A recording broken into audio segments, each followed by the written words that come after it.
Friend, मैं दीप कौशिक, आपका host and दोस्त। मैं आप सभी का अपने यूट्यूब चैनल ट्रैवल एक्स में स्वागत करता हूँ, जहाँ देश और दुनिया की तमाम टूरिस्ट डेस्टिनेशन के बारे में आप सबको मैं बताता हूँ। अगर मैं दी गई जानकारी आपको अच्छी लगे तो प्लीज़ मेरे चैनल को लाइक करें, सब्सक्राइब करें, शेयर करें, कमेंट करके जरूर बताएं मेरी दी गई जानकारी आपको कैसी लगी। तो दोस्तों, जैसा कि आप देख सकते हैं कि आज मैं आपको अपने नए डेस्टिनेशन लेके आऊँ। मेरे पीछे लाल किला दिख रहा होगा, तो आज मैं आपको लाल किला के बारे में बताऊँगा। तो आप चलिए मेरे साथ लाल किला के टूर करते हैं। हेलो दोस्तों, तो आज चलिए लाल किला पे हम आए, तो आज लाल किला के बारे में लाल किला पहुंचने के लिए आपको मेट्रो से आप आइएगा तो लाल किला कहीं मेट्रो स्टेशन है। यहाँ पे बस स्टैंड भी है, अगर चाहें तो ऑटो से भी आ सकते हैं। तो आपके जो भी आपके बजट है, सुविधा के अनुसार लगे। तो लाल किला से जैसे हम अंदर घुसेंगे तो ये लाल किला का जो परिसर है, आपको जैसे ही घुसते ही आपको ये दिख रहा है सामने लाल किला। तो आपको लाल किले में बता दूँ कि इसे लाल किला को 5वें मुगल बादशाह शाहजहाँ ने बनवाया था। ये लाल बलुआ पत्थर से बना हुआ है। 1639 ईस्वी में शाहजहाँ ने मुगल साम्राज्य की राजधानी आगरा से दिल्ली करने की सोची। तो इस काम के लिए जो इसके शिल्पकार थे उस्ताद अहमद लाहौरी को ये काम सौंपा गया है, और यह किला 1648 ईस्वी में बन के तैयार हुआ। तो ये लाल किला की ये जो दीवारें दिख रहे हैं, ये 2.5 किलोमीटर में ये लाल किला के चारों तरफ ये दीवारें हैं, जो सुरक्षा वाली से कह सकते हैं। और इसके साथ में ये आपको ये तालाब, नहर जैसा दिख रहा है। तो इसमें होता ये था कि उस टाइम सुरक्षा के लिए दीवार के साथ ही नहर जैसा उसमें पानी भरा होता था, ताकि इसमें कोई बाहर से एंट्री कर ना सके। तो अभी तो इसमें पानी नहीं होता है, पर इसमें पहले पानी भरा हुआ होता था।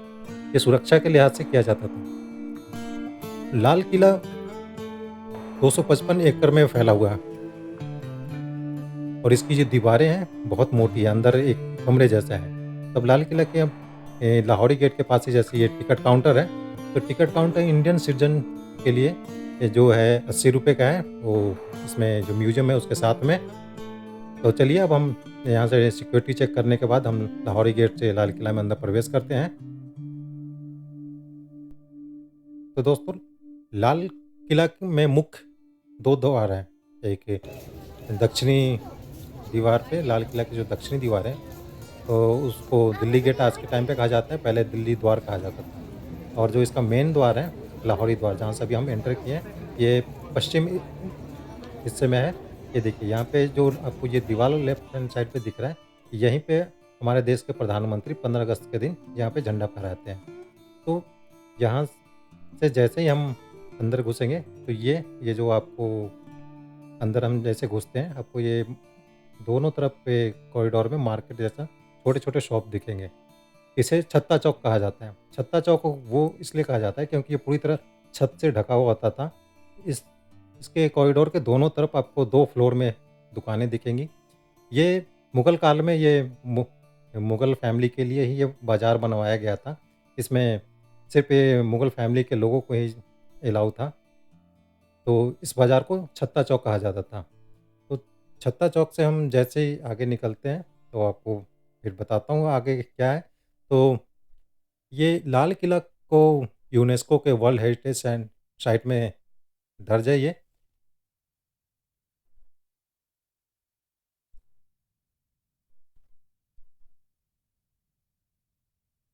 तो लाल किला से जैसे हम आगे बढ़ते हैं, तो आपको हम बता दें कि सर, यहाँ पे जो झंडा फहराने की जो परंपरा है, ये 1947 से हमारा जब देश आज़ाद हुआ था तब से ये चला है। अब यहाँ पे हम ये नौवते ख़ास नौवते नौबत खाना वो जगह होता है, जैसे आपने फ़िल्मों वगैरह में देखा है होगा कि कोई सम्राट या राजा वगैरह आता है, तो अनाउंस किया जाता है कि राजा आने वाले हैं, तो उसके लिए या तो म्यूज़िक बजाया जाता है या नगाड़ा बजा के लोगों को अ, बताया जाता है कि से सम्राट है या राजा आने वाले हैं। तो ये वही जगह है, जहाँ से ये नगाड़े या म्यूज़िक बजाया जाता था, उद्घोष किया जाता था कि सम्राट आने वाले हैं, ताकि आम जनता जो होती थी, वो बैठ जाए। तो ये आपको सामने जो दिख रहा है, ये नौबते खाना के सामने ये दीवान आम है। इसी जगह जो आपको ये लॉन दिख रहा है, यहीं पे आम जनता पब्लिक जो होती थी, वो यहाँ पे बैठती थी, और जो शहंशाह थे, वो यहाँ पे आते थे और फिर आम जनता की बातों को सुनते थे। तो यहाँ से अभी हम अभी चलते हैं और दीवान-ए आम, ये जो आपको जो दिख रहा है बड़ा-सा महल, ये दीवान-ए आम है।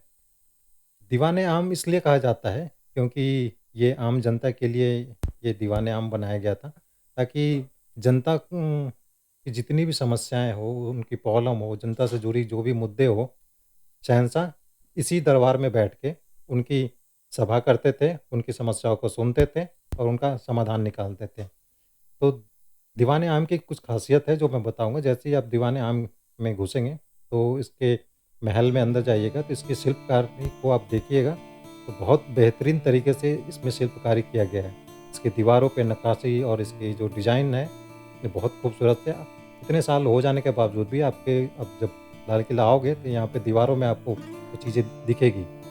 तो जैसे ही हम जाते हैं तो ये सिंहासन था, इस पे शहंशाह बैठते थे। ये व्हाइट मार्बल का बना हुआ है और इसी सिंहासन पे शहंशाह बैठते थे और सामने आगे जो लॉन था, उसमें जनता बैठती थी, उनकी समस्याओं को सुनते थे और अपने मंत्रियों को उसके समाधान के लिए उसको वहाँ से फरमान जारी करते थे। अब दीवान-ए-आम से हम बाहर निकल के हम चलेंगे मुमताज़ महल की तरफ। मुमताज़ महल ये कह सकते हैं कि जो ये सबसे इम्पोर्टेंट महलों में से एक था, क्योंकि शाहजहाँ ने अपनी बेगम मुमताज़ की याद में न ये महल बनवाया था। इसमें इसे छोटा रंग महल भी कहा जाता है। छोटा रंग महल इसलिए कहा जाता था कि ये शहंशाह के सबसे ख़ास महलों में से एक था। इसमें उनकी महारानियाँ इसमें रहती थी और इसके दीवारों पे जो नक्काशी और जो आर्किटेक्ट इसका है, बहुत ही बेहद ही खूबसूरत है। ये लाल किला के सबसे दक्षिणी हिस्से में है, सबसे साउदर्न पार्ट में है ये। तो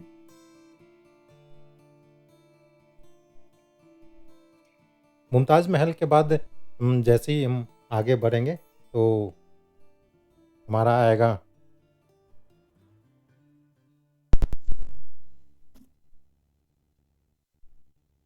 अब हम नहर वहिस्त हैं, जो मुमताज़ महल से आगे जैसे नहर वहिस्त वो नहर है जो पूरे लाल किला में इसके थ्रू पानी की सप्लाई की जाती थी। ये पूरे लाल किला को कम से कम ये ढाई 3 महीने तक पानी की वाटर सप्लाई कर सकता है, इतना लंबा इतना अंदर स्टॉक इसमें होता था। यहाँ पे बागों के लिए, यहाँ पे लोगों के लिए जो रहते थे, उनके लिए पूरे पानी का सप्लाई होता था नहर वहिस्त से। नहर वहिस्त के ऊपर ही आप सामने बिल्डिंग जो दिख रही है, ये रंग रंग महल है। रंग महल के नीचे नहर वहिस्त बहता है, तो पूरे वो कवर है और ये कहाँ से शुरू होता है वो बताऊँगा।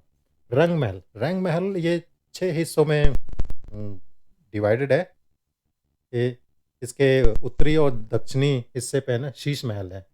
शीश महल क्यों कहते हैं?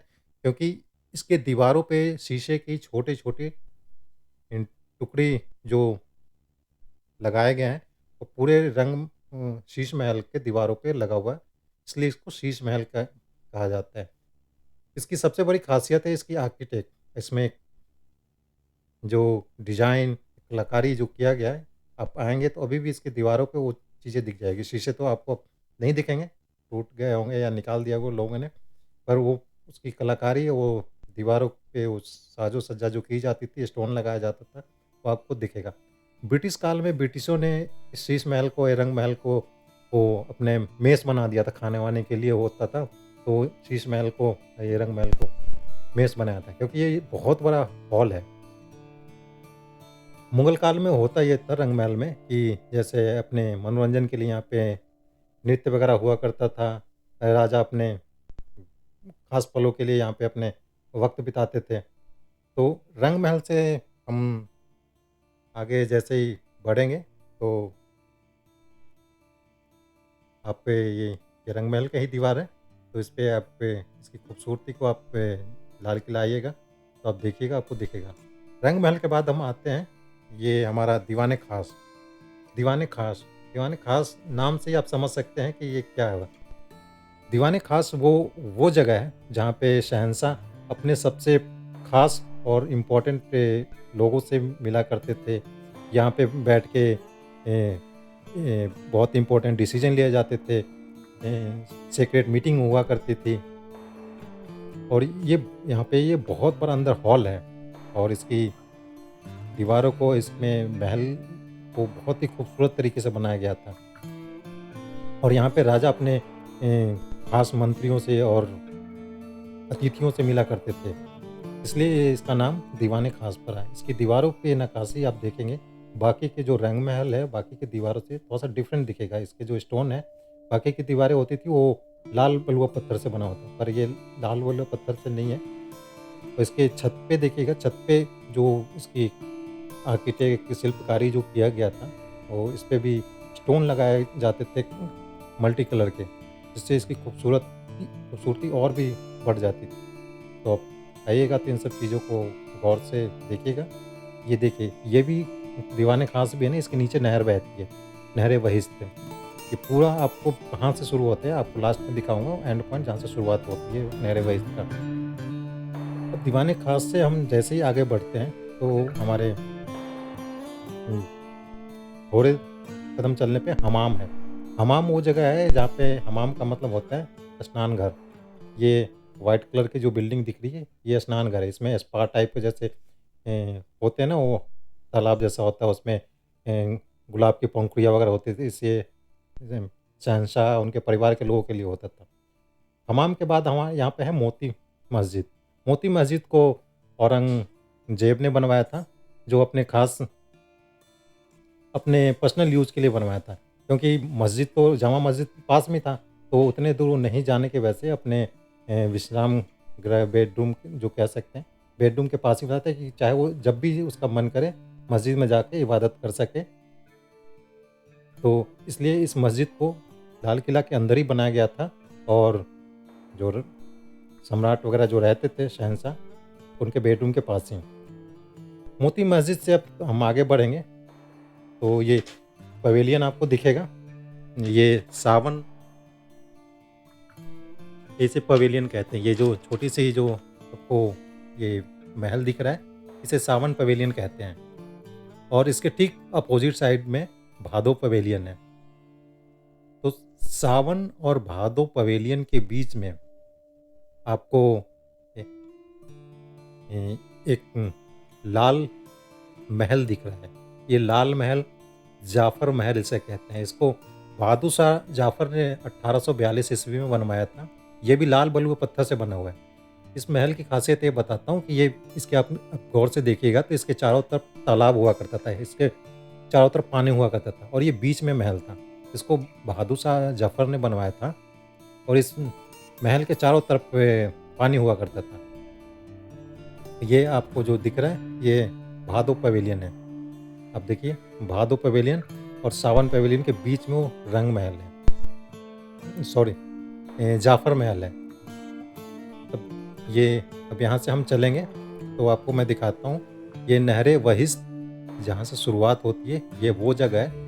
यहीं से नहर बहिश्त शुरुआत होती है और एंड तक दक्षिणी छोर तक जाती है। ये वहाँ पे कैंटीन अब बनाया गया है। पहले कैंटीन के बाद ये म्यूज़ियम है कुछ। ये म्यूज़ियम सुभाष चंद्र बोस की म्यूज़ियम है। सुभाष चंद्र बोस से जुड़ी हुई यहाँ पे सारी स्मृतियाँ यहाँ पे रखी हुई है। इस म्यूज़ियम का उद्घाटन प्रधानमंत्री नरेंद्र मोदी ने सुभाष चंद्र बोस की 75वीं वर्षगांठ पे उद्घाटन किया था इस म्यूज़ियम का।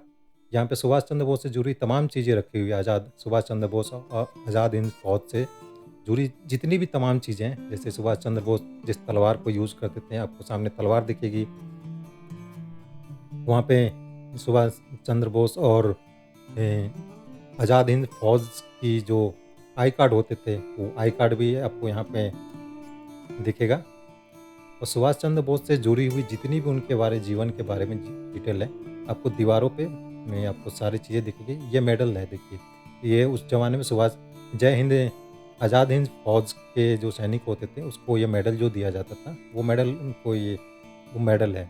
और उस टाइम जो करेंसी जो होती थी, तो 100 रुपये का और 10 रुपये की जो नोट हुआ करते थे, वो 10 रुपये और 100 रुपये का नोट है, जो सुभाष चंद्र बोस के टाइम पे वो यूज़ हुआ करता था।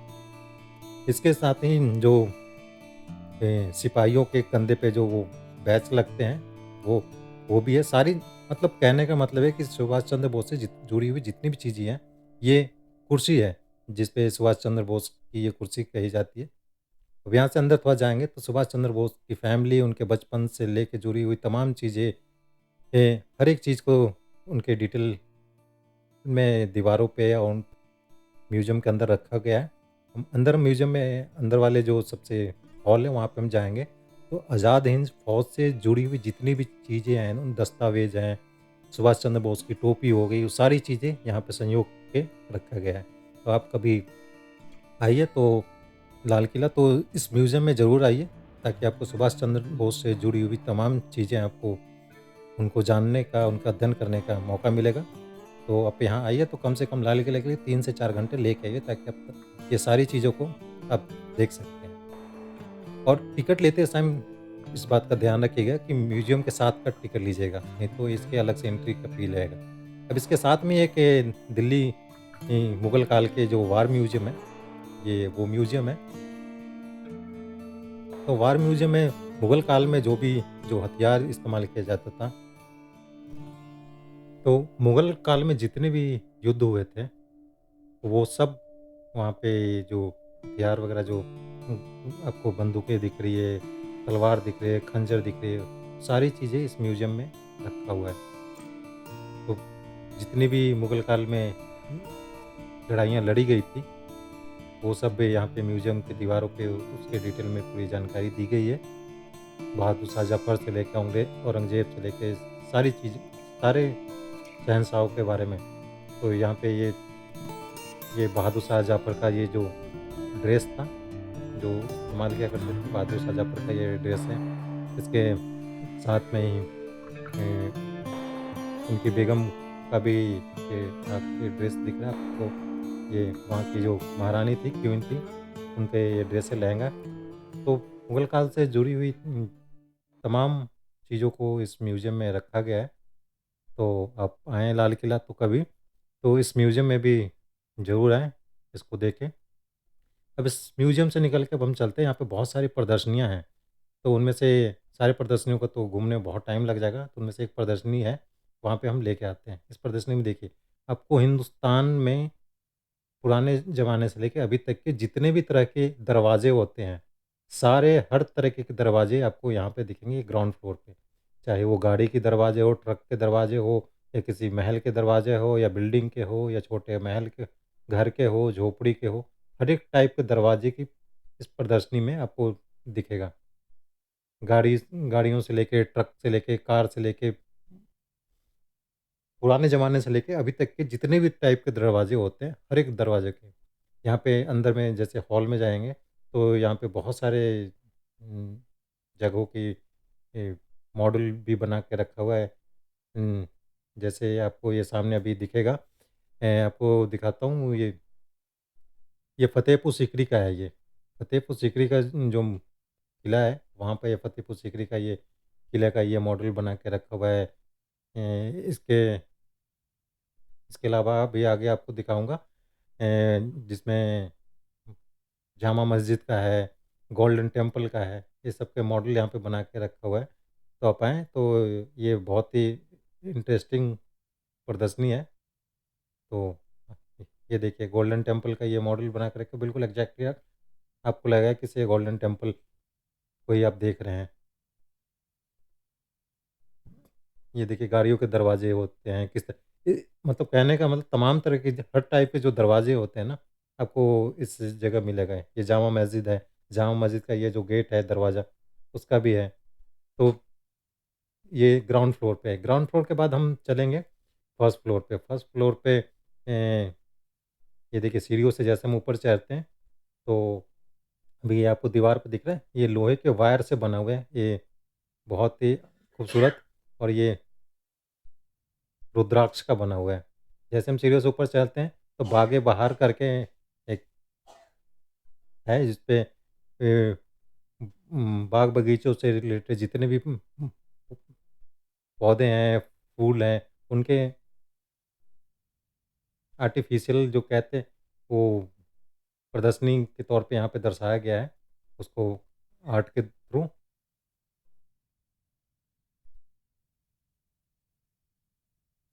तो यहाँ पे आएँ तो आपको आप देखिएगा बहुत ही प्यारा प्रदर्शनी है ये, आपको हर एक चीज़ के पौध पौधों से पौधों के बारे में, बगीचों के बारे में, ये सब चीज़ों के उसके प्रदर्शनी में कलाकारों के द्वारा बनाए गए देखिए, ये आयरन से बने हुए मोर हैं, आपको मुमताज़ का भी वो बना के प्रदर्शनी में सारी चीज़ें रखी हुई है आयरन के। पेंटिंग्स हैं, जो कलाकारों के द्वारा इस प्रदर्शनी में बना के इसमें रखा हुआ है। ये देखिए कितने खूबसूरत फ्लावर बनाए गए हैं। तो ये प्रदर्शनी भी आइएगा तो ज़रूर देखिएगा। तो वक़्त निकाल के आइए ताकि इन सब चीज़ों का अच्छे से आप फ़ोटोग्राफ़ी कर सकते हैं, वीडियो बना सकते हैं, कोई प्रॉब्लम नहीं है। अगर दोस्तों आपको मेरी चैनल दी गई जानकारी अच्छी लगे तो आप ज़रूर बताइए कैसा लगा। अब हम आज के टूर अपना यहाँ पे ख़त्म करते हैं। अगर आपको मेरे चैनल में दी गई जानकारी अच्छी लगे तो प्लीज़ मेरे चैनल को लाइक करें, शेयर करें, सब्सक्राइब करें, कमेंट करके ज़रूर बताएँ कि मुझे दी गई जानकारी आपको कैसी